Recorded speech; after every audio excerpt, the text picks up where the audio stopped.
little while ago, somebody told me about this. They sent me a link to this whole thing, and I've been kind of trying to digest this and what does this mean exactly.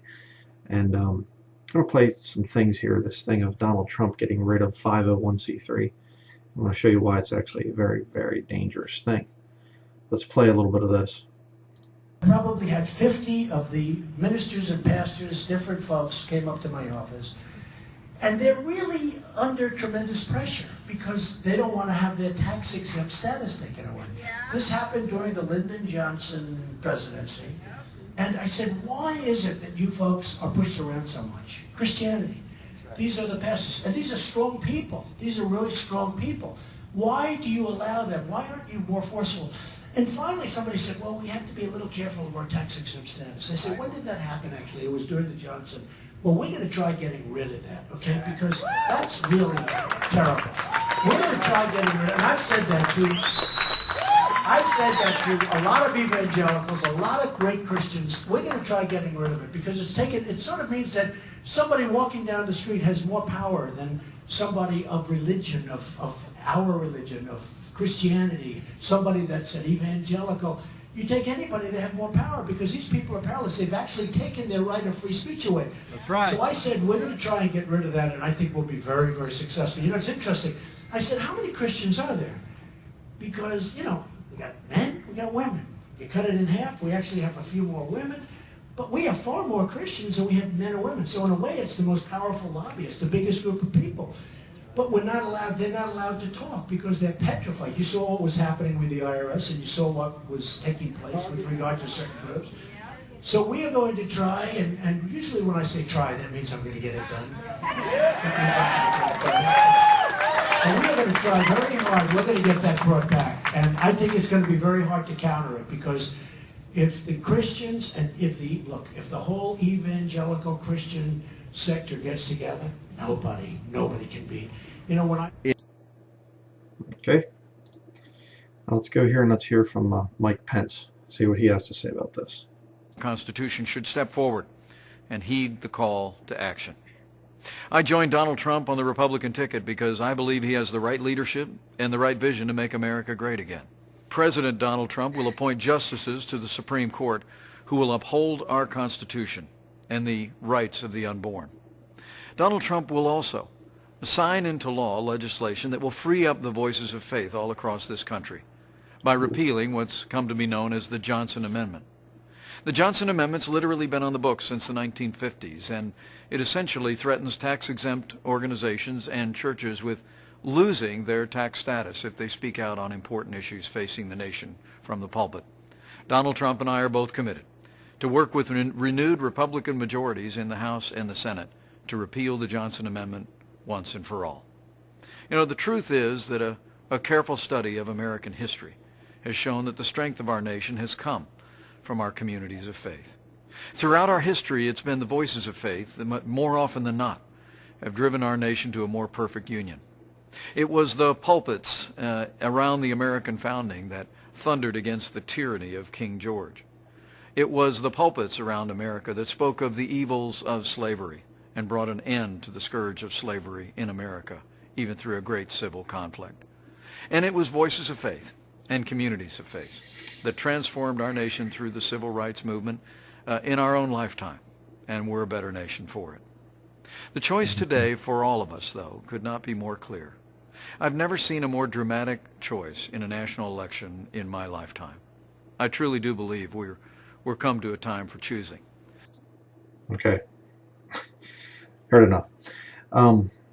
Now, here's the issue, okay? This whole thing of 501c3. Go back before 501c3. What did you have? Well, churches, you know, and they had the church building thing. I mean, you know, house church Christians have never had any problems. You know, it's the government comes in and says, hey, you need our permission to do this. We just go, whatever, we keep just doing our thing. But church buildings, they seek for legitimacy. They want to be legal and everything else. And of course, the purpose of 501c3 when it came in was primarily greed on the part of professing Christians. Why? Well, because they want to give money, they give their tithe to their corporation, their church, but they want to be able to write it off on their taxes. as charitable contributions. And so they said, okay, well, how can we do this and not, make problems and whatever else? So Johnson came out with the thing of creating this IRS code 501c3, and basically they didn't even need it. You could give money and stuff like that, and if you're crooked enough to write it off, you could do that. So, but see, they put people under this yoke of 501c3, and basically what the government got is they got the control of the churches. You were not allowed to tell people who to vote for or influence major points of public policy from the pulpit when you have a 501c3 church, and the federal government owns the building. That's the other thing.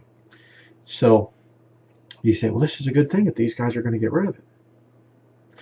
But when you look at the policies of these men, they're appointing Catholics, and not just Catholics, Jesuits, right and left. Donald Trump is a Fordham graduate, okay, graduated from Fordham University. It's a Jesuit school. His children go to Jesuit schools, okay. The guy is a Catholic, right? Oh, he's a Presbyterian, though. He's a Presbyterian, yeah. Okay, he's trained Catholic.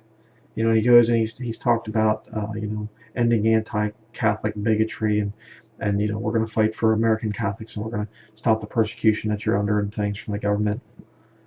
Okay. It's in the last video I did.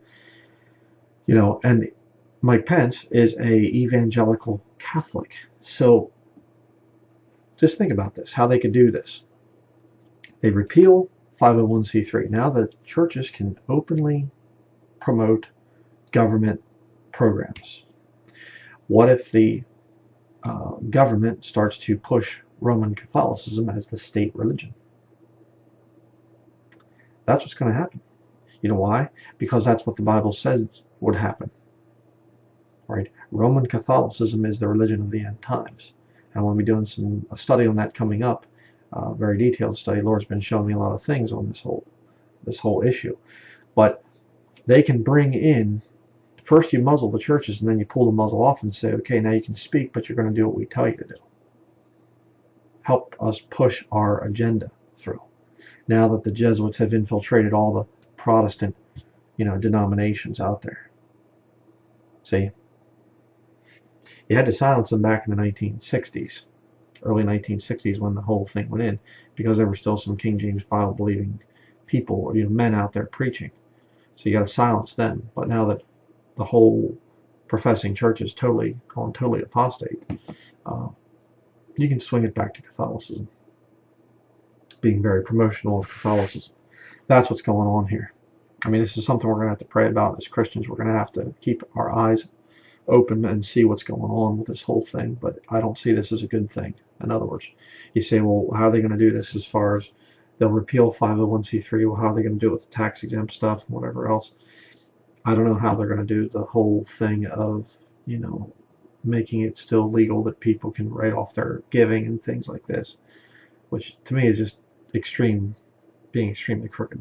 I don't agree at all with that. I've always told people, if you give to this ministry, it's a gift. Don't write it off on your taxes. That's wrong. I mean, it's like, you put money in the offering plate and you run around to the back of the church there and you take $20 out. Put a $100 bill and take a $20 bill out. You say, well, I want something back. You're not giving money then to the Lord's work. So, just very interesting what's going on here. I think that we're looking at church and state being joined under the Trump-Pence regime. Very dangerous.